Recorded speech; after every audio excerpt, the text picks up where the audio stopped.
There are 3 ways in which you could pay yourself, and you probably should pay yourself if you are in production still on your team. If you think about it, the 3 ways are related to the roles that you are in your business. Number 1, world-class lessons from the real estate industry's top 1%. Empowering agents to think bigger and do more to create life by design. All right, you guys, welcome back to another episode of Light It Up Podcast. Our goal, of course, is to empower agents to think bigger and create a life by design. So today we have a very special guest, Andy Mulholland. Andy and Ellyn, his wife, own a company called Simple Numbers. They're bookkeepers for real estate companies. I happen to be a client of Andy's and was introduced to him by our sponsor at EXP, Colton Whitney. I know you do the numbers for a lot of big people, a lot of big teams, a lot of team leaders. So I've always had nothing but beneficial conversations with you. So I thought it'd be great to have you come on here and share some more of your wisdom with us. Thanks so much for being here. Yeah. Awesome. Sweet, man. Awesome. So let's jump into the lightning round. We'll get to know you a little bit better. I feel like a lot of our conversations have been very serious and just numbers focused. So We'll break you down a little bit, and then we can dive into the fun stuff.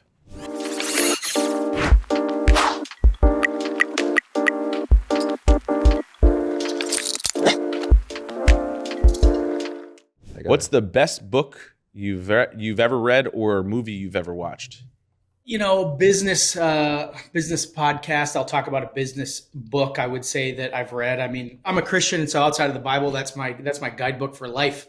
And so outside of that, business-wise, I would say The E-Myth by Michael Gerber, right? The E-Myth Revisited. When I was in real estate early on as an agent, I was just grinding, trying to figure it out, and quickly realized that this business was going to eat me alive. It was going to eat at that time, my relationship with my wife alive. It was going to eat, any kids' relationship with kids as we built a family alive if I didn't get it under control. Once I read that book, something switched and I saw the business for what it could be, which is truly a business. And so that was a huge thing for me. I think you said that on the webinar we did in the past, or somebody recently was telling me to read E-Myth, and it was one of the other podcasts. I just downloaded it. Yeah, super good. Can you elaborate a little bit more on what you mean by that in terms of what was a couple things that you saw that made it look like more of a business? Looking at it from the perspective of, the owner, the operator, the practitioner, I was only sitting in that operator role, the one doing the work. And I needed to remove myself mentally at times. Yes, I had to do the work, but I also had to step out and look at the business from that owner, CEO role. And that's what that book kind of helps you frame your mind correctly. So you literally put on different hats and feel like you are in a different role and think about the business differently. Yeah. And so it helped me build my real estate team like a business. But what I mean by that is a business that didn't rely on me, the producer, to do the work in order to generate profit. Yeah. No, that's awesome. All right. What challenge made you a stronger and wiser person? There's a good one. What challenge made me a stronger and wiser person? I mean, maybe it's just because we're talking about real estate business, but I would say that was, I built a business over the period of 10 years and went from being a limousine driver, having no college education, no business being in business, to, building a nice business. And through that process, and as you guys know, the lessons and the things that you walk away with from that are just countless. Yeah. And something I probably wouldn't have learned doing anything else or in any other way. I can't imagine. Yeah. And a lot of it having to do with people, right? I think as we grow businesses, we realize that's really what it comes down to is people. And it's funny because I'm the numbers guy, right? I'm the P&L guy. I'm the profit and loss statement guy, but it's all about people. And, you just learn so many things about yourself and about others and how you should treat them and how you can help motivate them and how you can lead them. That has, helped me lead a family of 4 and my wife and at home too. So it's been huge. That's awesome. Yeah. I always have to ask John for permission for this question because then he gets red and looks at me. If you can have dinner with one person. Well, no, he just asks every single person. So I think it tells you a lot. But it does tell a lot. Go ahead. If you could have dinner with one person, dead or alive, and you'd spend the whole day with them, who would it be? and why? Yeah, I mean, to me, the simple answer is Jesus, right? Yes. I mean, as a Christian, he was a person who was on earth, and for me, he was more than just a person. He's a savior for me, for someone who is a sinful human being and is a wretched man, and to be able to sit down with him and share a meal would be unbelievable, and experience what his disciples experienced would be just an unbelievable thing. No, that's a good one. That's the first Jesus response you got. So that's tells you a lot about your personality as it is. Well, I'll give you that because some people go down this road of like, it's got to be like Elon Musk, and then other people will be A lot like like Tony Robbins. Tony Robbins. Yeah, and not that those wouldn't be amazing. But right, if it was too, one, if it's one, right? Because those things are awesome as well. I could think of so many others as well. But, it's all fleeting at the end of the day. True. While that stuff is good and important, at the end of our lives, none of it really matters. yeah. True. So, yeah. It's interesting. We were brought up in a business mindset where we were always told that numbers don't lie, people do. And, whatever you can track, you can improve. And we could be very analytical, right? Where we love numbers and data and information because that tells you where you're going and what you need to do, positive and negative. But tracking them is a completely different thing than having the numbers. So tell us a little bit about what Simple Numbers does and what you've been able to do for some of the clients and actually how you guys got started. Yeah, well, and maybe this is a good point to get into. It all started for me from, like I said before, starting a real estate business. And I remember my wife and in fact, we've been together since we were 17 years old. Met in high school. I played hockey. She took stats for the hockey team, right? Tracking numbers. We've been doing it since we were 17 years old. She sat at the front of the bus. I had motion sickness. We got to know each other because I had to sit at the front too. And the rest is history. But I remember being horrible with money as a kid, and she helped me. I remember overdrafting at the bank, writing checks because I didn't balance my checkbook. I assumed that I had money, and if not, I figured I'd get a fine for it. And that was it. Well, she kind of did the same thing for me in my real estate business. I was running a real estate business. We were growing quickly. I was bringing on leverage through systems and people, hiring agents for additional leverage, bringing on an ISA for even more, and just growing this thing. Quickly, I woke up one day. It was probably towards the end of the year, right, when we all start to look at our numbers, or at least that's when I finally looked at them. And at that moment, I think that year I sold just over 100 units personally. Not I had a couple agents at the time. And my personal GCI was about $800,000 of top line GCI. And when I looked at my profit and loss statement and noticed that how much money I had lost on building this business, right? I was on stage at the brokerage events. I was getting awards. I was doing all these things. People were coming up and say, how did you do this in such a short period of time, build this business? And in my back of my mind, I'm thinking if they actually knew what I just found out about my financials, they wouldn't want the business I had. I was working harder, taking on more risk, taking on more stress, right? Not seeing my family as much, doing the things that I love to do in life because I was building this business. And it was all riding on me producing, because if I stopped producing, I was losing hundreds of thousands of dollars a year.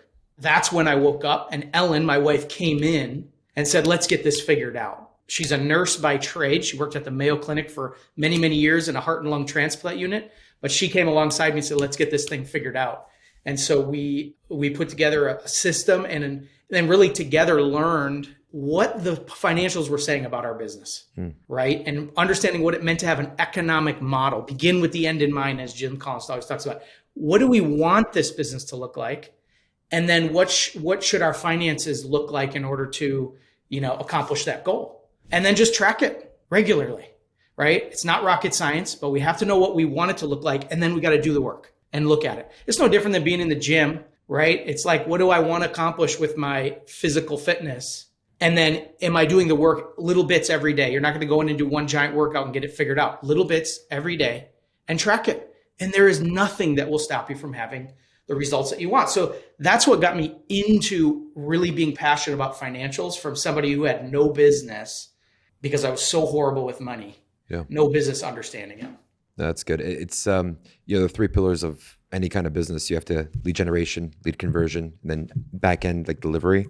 People love to focus on the conversion side, which is the agents, which you don't spend much money on. You spend only time, and then they ignore what you're spending money on. But they think that the more money you spend on it, the better the conversion should get, which isn't true. Right. What have you seen from reorganizing everything and taking a step back and looking at the business in terms of numbers and how it should be divvied up, what you're spending on lead generation, what you're spending on staff and stuff like that? What did you learn that you were doing wrong that you had to adjust? Well, I mean, the biggest thing is that I just didn't have a plan. I can share my screen a little bit and we can talk about what we call the 5 simple numbers. Because in the real estate world, there are 5 numbers that we learned that if we had a model that we were following around those 5 numbers, we would have success.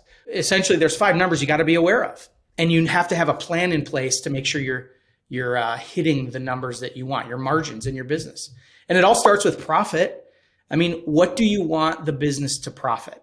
What percentage, what dollar amount? But at the end of the day, you've got to build a model around what you want the business to profit you.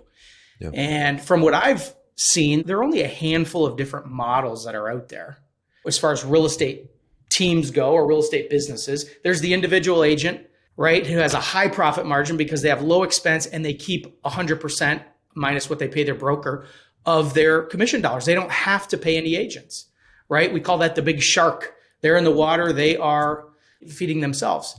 And so you could have a brokerage where you have huge volume of agents and you're just, doing a huge volume of gross commission income as a brokerage, but you just have razor thin margins. Why? Because the majority of those dollars go to the agents. Mm-hmm. You spend a little bit on maybe the office space and or some leads or some minor little things, but not a lot of value is given to the agents in terms of spend.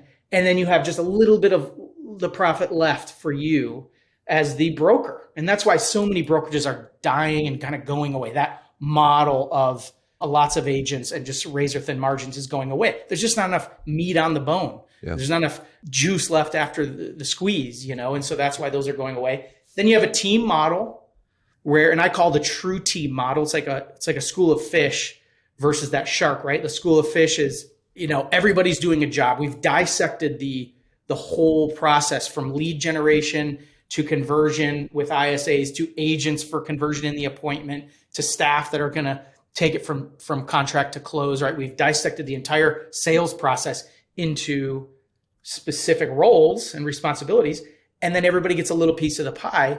And that's more of the team model. We're all swimming in the same direction. There's no one role that's more important than the other. And that tends to have the largest profit margin as long as it follows a certain model. So that's the biggest mistake I think I see people make is they don't know what they're building before they start building it. And then they do a hybrid or they do something where they pay the agents a lot, but also spend a lot on the agents and they wonder why there's no money left over. That was what I was doing when I first realized I was not running a business. I was running a charity. Yeah. I was not making money. So if we track what our numbers are in the format of what we call the 5 simple numbers, then we can have clarity from our books. And it's one thing to hire a CPA to do our books for tax purposes, but the real value, honestly, in bookkeeping has nothing to do with taxes. And it has everything to do with understanding what model you are currently running in your business. And I'm surprised, amazed by the amount of top teams, like big production teams and medium size and small, that have no idea what model they are running. They get to the end of the year and they look at the amount of profit they have. They compare it to their friends and they compare it to what they did last year. And that's about all that they do. And that's a recipe, in my opinion, for disaster, especially when you compare to other teams, because we're comparing apples and oranges. Everybody can make their books look any way that they want. Yeah. And so, the format of the 5 simple numbers is really the key, I think, to bringing clarity to your business. That's a really good point, because one of the biggest coaches for leadership that Colton introduced us to, John and I had a call with him 7 months ago. The first thing he asked us on the call, he was like, what's the percentage of gross that you're spending on staff? And we were just like, and then he was like, it should never go over, I forgot the number. I think it was like 30%. It should never go over 30 or something like that. But less than that. Was it like 13%, something like that? I don't even remember, but we'll go over it right now, I guess. Yeah. And really it depends on the model that you're looking to build. And again, that goes back to what you want, the end in mind. Making sure you know what it is you're building. There's no right or wrong way to do this. There are brokerages out there that make good money and they have hundreds of agents and they have a slim percentage profit, but the number is great because they have such a large top line revenue number. And if that's the model you're building, okay, then let's talk about what that should look like. If we're doing a different model, then there's a different thing. Regardless, though, all of the businesses run the 5 simple numbers. No matter what business we work with, as far as real estate goes, no matter what model, they all have these 5 numbers. So if it's all right, let's jump into kind of what those 5 numbers are. And I've got I've got a screen up here that I'll share, and we'll just kind of go through each one so you can see this. You have to first imagine your business like a pie, right? And that pie is your revenue. So that's simple number 1 of the 5 simple numbers is, what is your total revenue? One of the things I find people make a mistake around this number, mostly because they hire CPAs that don't understand the real estate business, or they have bookkeepers that don't understand the real estate business. Your total revenue is the dollar amount before anybody touched anything from that commission. So for example, your broker, you might have a split arrangement with a broker or a cap, whatever it is, and your broker is going to take a portion of every dollar from commission income. Well, we want to look at the total revenue, not the amount after your broker took their portion. Mm-hmm. Same with agents. We want to look at the total revenue, not the amount after you paid your agent their portion, because we want to get a true picture of the top line total revenue of the business. Another mistake I see people make with total revenue is they include things like revenue share or profit share from their brokerage. And that is not part of your real estate team. If you are building a real estate team, that is a separate business from the revenue share or profit share or any other revenue that you might be getting from another business, personal rental income, things like that. So when we talk about the 5 simple numbers of your real estate team, that pie, we're talking about total revenue is the total revenue before anybody touched anything just from your real estate sales business, if that makes sense. Yep. So, and those are some of the mistakes. The second number we have to keep track of, and this is the first piece of pie that gets cut out, and that is what I was just referring to, your costs of sale or costs of goods sold, the amount that goes out to the agents and the broker. So if you have splits set up with your agents and your broker also takes a portion, that's what we would call your costs of goods sold, right? It goes out. So are you seeing this revenue hit your bank account? No. And that's why a lot of CPAs and bookkeepers don't include it when they show your revenue in your books, because they don't see the point of it. But that's because they're not looking at your books like a real estate CEO or a CFO, right? And we really need to understand how much of the pie goes out to your agents and broker, because if it's too high, you're not going to be able to spend the amount of money you want in expenses and still have any profit left over. And that's the mistake a lot of people make. Yeah, but you won't know it's too high unless you have it on there. Yeah, you won't. You'll have no idea. I mean? Like, or maybe like from your perspective, right? Like, let's just say, for instance, that your team is at a Berkshire Hathaway. I don't know why I'm picking on them today, and your cap with them is $40,000, right? The way that most people do their books is they put what's left onto their P&L, right? That's where they start with their revenue. What you're suggesting is take the initial number, show what you're paying to your broker in the cost of goods sold, right? So that I think when then you're comparing that agent's books just mentally to another team, you can bring it up to the agent and say, hey, you're paying a lot to your cap or to your broker or to Berkshire Hathaway, whoever it may be. It just, like you said, it's not apples to apples unless you're including that. Yeah, it really isn't. And I see more of the issue is around the splits with the agents. That's where most agents get this messed up when they start building a team, right? They'll just do like a 50-50 flat split with everybody on the listing and the buy side and so on.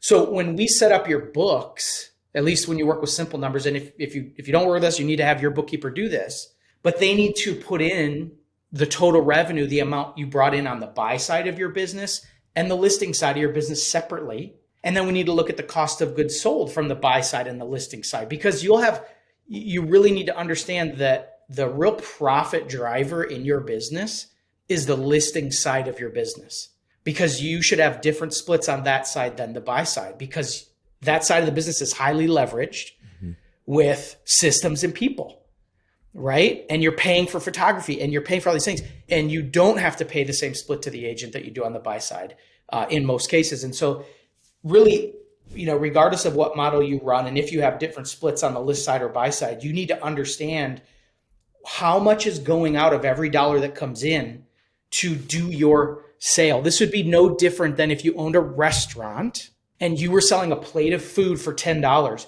you need to know how much the food on that plate cost you. Yeah. In real estate, the food on the plate is the amount you paid out to your broker and agents. It's what you had to pay to get the deal done. You had to pay someone that money. You never actually saw it. So that's your cost of goods sold without going too far down that trail. Yeah. That's your cost of goods sold. That's simple number 2. Then the third one is what you have left. That's the rest of the pie. That's called your gross profit. And, you know, John, to your point, this is where most people start with their books. They start with their gross profit and call it total revenue. And they never include their cost of sale.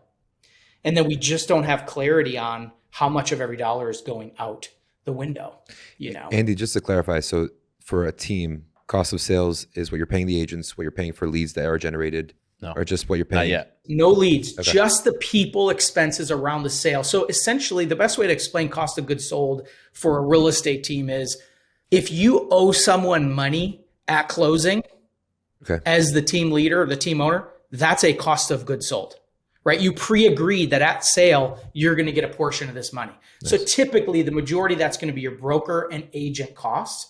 If you have ISAs and you pay them a portion of the revenue, you could consider that a cost of goods sold. You know, and there are other minor things that might be included in there, like referral fees out to other agents in other parts of the country or whatever. Yeah. But it's anything that goes out that really isn't part of your gross profit or the money that hits your bank account. So that's simple number 3 is gross profit. It's also referred to as real revenue because it's the money that you actually saw hit your bank account. So those are some other terms there for people that may use different ones. But at the end of the day, it's the money you have to work with as the team leader. Now, we have to now do things with that money. We have to pay our bills, and that, you know, KIRO, that was going to your point of like, well, then there's other expenses like leads and so on. That's simple number 4. Your operating expenses, right? What are you going to spend to run this business? And what's cool about, I'm all about making things simple. If you guys haven't taught me 5 numbers to understand your entire financial business. Yeah. And you'll get a whole P&L from your CPA or from your bookkeeper or us. If you work with us, and it'll have all these numbers on it. There are only 5 that matter. And the cool thing about your expenses, there's only 3 categories of expenses. So every dollar you spend in your business is going to fit into one of 3 categories. It's either going to be a people expense, a marketing expense, or an overhead expense. Okay. And very briefly, I mean, people expenses, any dollar you spend on a person in your business, your staff people, even if it's a per transaction coordinator, if that dollar is spent as a people expense in your business outside of your agents and broker, then it is a people expense. So this is going to be typically your admin and those types of people. The second is marketing, lead gen and marketing. We call it LGM. So it's any dollar spent with the intention of generating a lead or an opportunity for the team. And then everything else is overhead. So anything that's not a people or marketing expense is overhead. And these are the 3 categories. Every dollar you spend should fit into one of those 3 categories. And that's really it for expenses, right? And I'll talk a little bit about what those should be, kind of what you should plan for around expenses. But, you know, at the end of the day, there are only 3 categories. You need to be looking at those 3 every month and making sure you're following the plan that you've set out for yourself around expenses. And then, of course, that leaves you with the third piece of the pie. That is your net profit and any owner pay. That's number 5. So that's the green area in the slide that I'm sharing, but it's basically the third piece of pie, and that's yours. You get to split that with the government, but that is what is left. And it's either going to be an amount you planned on or not, but it is what you have left after you paid your agents and broker their cost of sale and you paid your bills. Yeah. So it really is that simple when it comes to the simple numbers.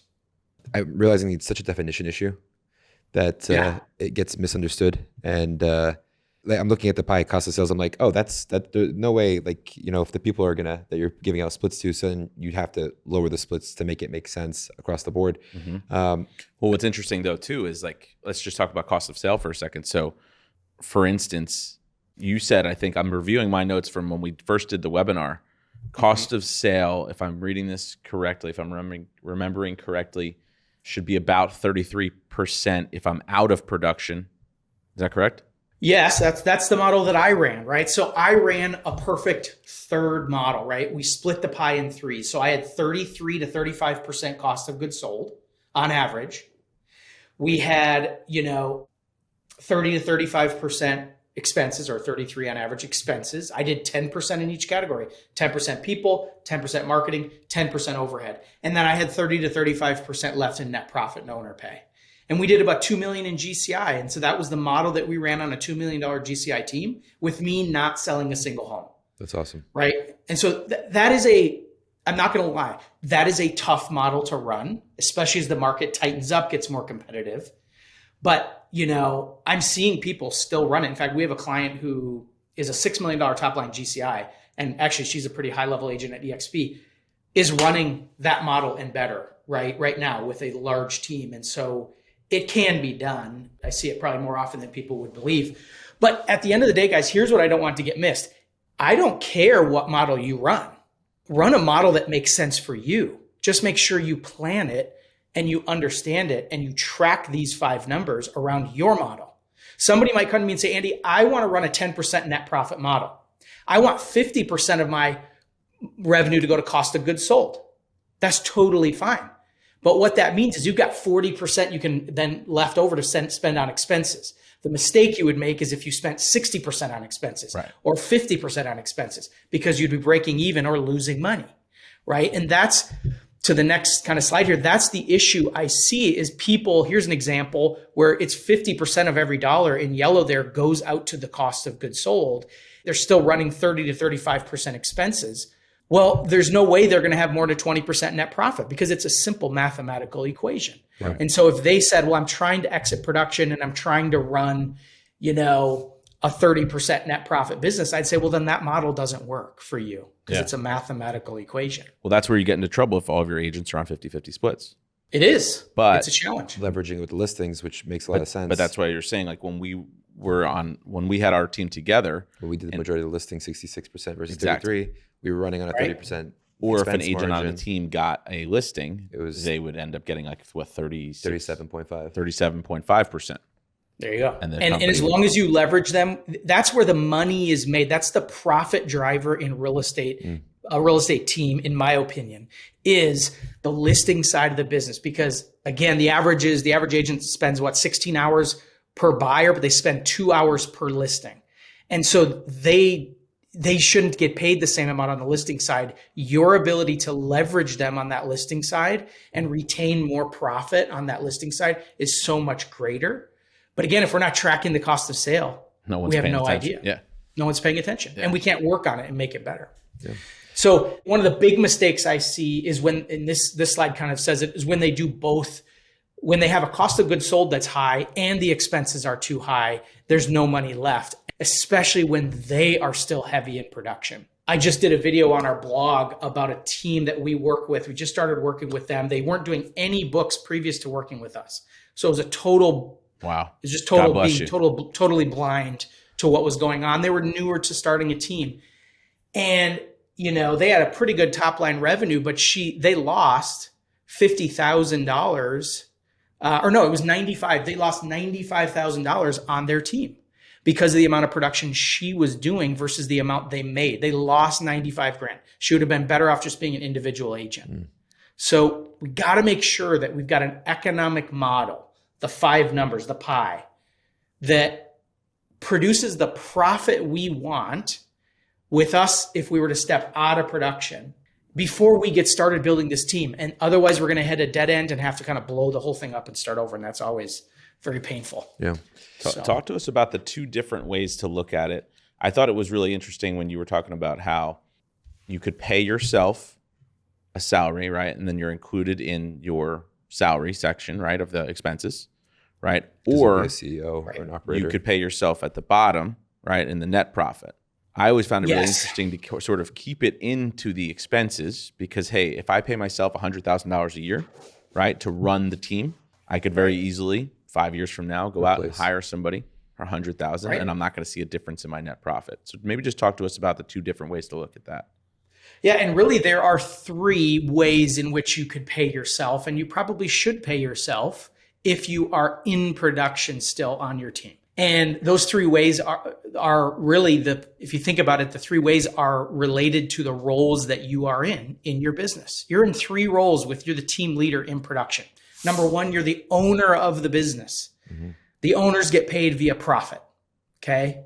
The second way would be that you run the business. You run the team. So you should get paid a salary for being the team leader. And then the third way would be that you are still in production. You should be getting paid just as if you were paying an agent on your team. You should be getting the same split. Number one, because it keeps you fed. Number two, as you're doing those sales, it keeps you fed. You're not just sacrificing every dollar you're making in production. You're getting some of that money personally. So it kind of forces you to pay yourself. But also it helps make sure you set your business up where you could hire other agents to do your production and still hit the same numbers. And like you said, you could hire someone else and pay them your salary and still hit the same net profit numbers. So really, if we are comparing apples to apples, when we're looking at our business compared to other teams, right? We have to look at it in those ways. We have to look at it like, well, how much did they pay themselves as an agent? Are they in production? How much did they pay themselves in salary? Yeah. And then how much did they have in net? And so that's really the way we need to kind of look at how we pay ourselves as the team leaders. Yeah. The transparency is important because at that point in time, you can understand how you can delegate and replace yourself from there on.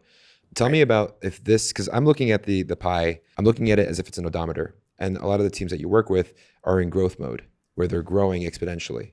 And some of those, pieces of the pie have to expand to grow, or is that just something that doesn't necessarily need to happen? Boy, that's a tough one. It's going to come down to you and your willingness to sacrifice profitability in order to grow. I'm a big believer in the system of profit first. I was actually going to ask you to go into that. Yeah, I mean, profit first is a cash management system. That's what it is, right? We were trained by profit first to implement this system. I've ran it in my businesses for years. We run it in our own personal life. But at the end of the day, that is a very scary conversation, KIRO, in my mind, because what happens is that mentality typically never ends. The mentality of I'm going to sacrifice profit in order to grow. And we've been told that for a long time, that that's how you have to grow a business, spend money to make money. Yes, but I don't believe it should be any more than 30% of your total revenue. And those are the expenses. I think it should be 10% people, 10% marketing, 10% overhead. That's the model I ran. That's the model I suggest to people. Yeah. If you're going to spend more than that, when does it end, right? For a lot of people, they'll say, well, I'll spend 50% on expenses because I'm in growth mode. Okay, well, when are you not going to be in growth mode, actually? Good point. When's that not going to happen? Because you're always going to want to grow. But what it is people, I think, being tempted to sacrifice profit in order to grow. And that's where profit first comes in. It works with our human nature, which is to do what you're talking about. Sacrifice profit for growth. And it forces us to bank profit and figure out how to run our businesses off the remaining balance. So just to clarify that a little bit further, I wrote down when you and I were talking about this the other day, you said what most people do is if they make $1 million and then they have expenses and payroll and all the things, and they end up netting, let's just say $300,000. They say, what can I do to reinvest this $300,000? How did you define it? Talk to me about that. You say they play around with what's left instead of saying. And then guess what? It's not actually profit. Right. It might be profit on a profit and loss statement. Right. And it'll show that they made $300,000. But if they took that money out of their bank account and they spent it on their business, they didn't actually make profit. Right. So unless we take that $300,000 and we put it aside and we say that doesn't get touched, then that's not profit. We can't just leave it sit in a bank account and then spend it over time and call it profit. It's not. We spent it. So I just think that we get our heads wrapped around these giant organizations and corporations, and we hear how they run their financials, and it is not how a real estate team or a small business should be running. For those that don't know profit first, the whole idea is most companies have run their business with a formula that's wrong, and that is revenue minus expenses equals profit. And that's going to get you to probably get not get the profitability you're looking for. Instead, we need to run a system like Profit First that forces us to put profit aside and then run our business off of what's left. And that equation is revenue minus profit equals expenses. Now I know what I have left. That's why when we first jumped on this call, I said, all this starts with what percentage of profitability do you want? If you want to make $1 million net in your real estate team, and you're going to have a 10% margin, you need to do $10 million in top line GCI. It's a simple mathematical equation. Now you know what you got to do. You have 90% to pay your bills and pay your agents, and you're going to be left with 10%, but you got to build that thing to $10 million in order to make $1 million. Or you could run a team where you're at a 30% net profit, and you're going to net the same $1 million, but you only have to build it to $3 million top line GCI because you're at 30% net profit, right? So these are just simple mathematical equations. Numbers do not lie, as you said at the beginning, KIRO. And we just have to know what it is we're building, which model are we building before we set out and set up our splits and set up our expenses and do all these things. Yeah. If that makes sense. And reverse engineer it. Yeah. Totally. And what's interesting is that, and we talk about this with a lot of different people. I know we were talking with Tom Ferry 1 or 2 weeks ago. We had him on the on the podcast, and it just still surprises me that, and you could probably relate to this too, because I know you had a real estate team yourself. We spend all this time trying to hunt the next deal and find the next deal, and the systems and processes, and never do we ever spend enough time on creating the systems and creating the process and actually writing the business plan. Or if we write it, we just shove it in the drawer, and it's sad and it's unfortunate, but that 5-10 years in the business, sometimes people don't realize how important this is and how they should have done it years ago. And I think a lot of it comes down to, like I said, starting with the end in mind, but also being clear on what success actually is, right? Is profit the end all be all? No, but profit creates freedom. If you want to exit production, which I think that's the number one reason people start a team, they want to build a business, right? They're entrepreneurial minded agents, right? They don't love selling real estate necessarily. They want to build something, and they want that freedom. And so that's, if they start up climbing up the wrong wall, and have to look down and move their ladder, then that's when it's painful. Starting with the end in mind, and then tracking it regularly. Yeah. But why do you need profit? It's for that freedom to do things that actually matter, in life beyond business. Yeah. So I think there's a lot of good things that was talked about, but the biggest thing you're saying, think of it with the end in mind. A lot of people in the technician mindset, they're like, I'd love to build a team for the freedom. What's the quickest way I could build this to get the freedom? What's the most profitable way to get there? There's someone that we probably mutually know in Raleigh, North Carolina, who she's able to build so fast and grow so effectively, and she knows her numbers to the T. And she's able to probably due to Andy. Did she know her numbers that well before she started working with you? Well, I won't get into necessarily her situation, but I would just say that the more clarity you have, surely the better. And the second thing is, you've got to keep it simple. Yeah. The moment we try to complicate our financials, and this is why CPAs are great for tax strategy and tax liability reduction, they are horrible at getting you to understand what's going on in your business, because they don't know real estate. They don't know all the nuances and don't understand where the profitability can come from. And they love to confuse everything, because that's just how their brains are wired. And as real estate salespeople, we're high D's, give it to me straight, keep it simple. That's what you got to have when you're setting up your financials. Yeah. So I think she appreciated that. Yes, she definitely gave you praise. And that was one of the many reasons I decided to move forward and work with you myself. Just in closing here, you talked about on one of the prior webinars that we did, the 3 different lenses to look at your company: IRS, CPA, and CEO. So I thought that was probably a good segue after you're talking about. Yeah, I skipped over that a little bit on this one. But that's the key here, guys, is the IRS is going to look at your books from their perspective, which is, did you pay us as much as we could possibly get? That's their job. And sounds like there's 80,000 more of them out there doing that as of our new president. And so, they're going to be out there looking to make sure you pay them as much as they can. That's one reason we need to do our books. The second reason is because our accountant wants to keep the IRS happy, and they want to not be liable for anything. So they're going to set up the books in a certain way and make sure things are deducted and not deducted, and what you can and can't deduct and all that stuff. But that still doesn't tell you, are you running the business that you're hoping to build? economically? Are you running the right economic model? And if not, how far off are you? And if you're off, where? And that's where it's lost in translation, and people get frustrated with their numbers because they don't bring any value to them other than how much can I save in taxes? Right. And that's where the lens of the CEO comes in. And that's why I encourage everyone to keep it simple. Find your 5 numbers in your books. If you don't have books, get books. Hire us to do them. Hire someone to do them. You should not be doing books yourself. You have higher use of your time. But you got to look at them through the eyes of the CEO. What is my business? What do my books tell me about the health of my business? And probably the biggest mistake I see around this is people run personal things through the business that we would consider to be indirect expenses. They're really not hard business expenses, but they're trying to decrease their tax liability because their good CPA, whose job is to decrease your tax liability, told them to do that. And then they look at their net and they say, man, is that all the money I made? And it's not, because they're not looking at their books through the lens of the CEO by stripping out some of those personal expenses and understanding their real business expenses that are going through the business. Like, for instance, like your car, right? Some people say, should I run it through? Should I not? And it can really skew things if you don't look at it.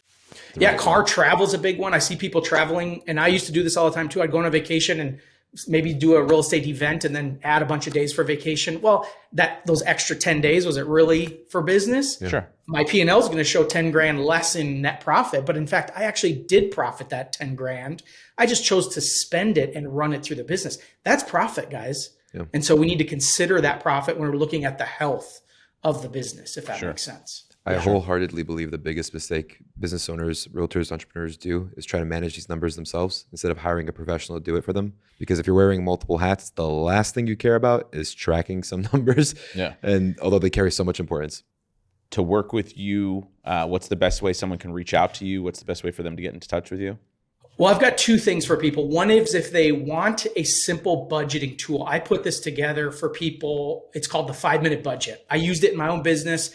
It is a tool that they can use to put their model together. What do they want 2023 or whatever year they might be listening to this? What do they want their business to look like? And they can go to 5minbudget.com. It's a free download of a spreadsheet that I created, simple 1-page spreadsheet.